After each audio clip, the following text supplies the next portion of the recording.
Welcome to the Rim Break Rodeo. We hope this video helps. You already have your resume open, so start by saving a copy. This prevents accidental loss. Next, find the picture or placeholder. Click it to reveal sizing handles. Once visible, decide the image size and aspect ratio you need. This saves time during replacement. If your photo is large, resize it outside Word first to avoid layout jumps. You'll keep formatting predictable by preparing the image and understanding where it sits in the document flow. Now insert the new image. Go to Insert, choose Pictures, and pick the file.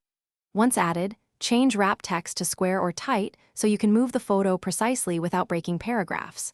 Next, use the crop tool to trim excess background and adjust focal point, then set exact dimensions in size options to match your layout. Make sure alignment matches headings and margins. If needed, nudge the image with arrow keys for pixel-perfect placement. To finish, lock the aspect ratio and confirm the photo aligns with surrounding text and margins. This keeps a consistent look. If the document grows too large, use compress pictures to reduce file size while keeping clarity. Once satisfied, save a working Word copy and export to PDF to preserve appearance when sending.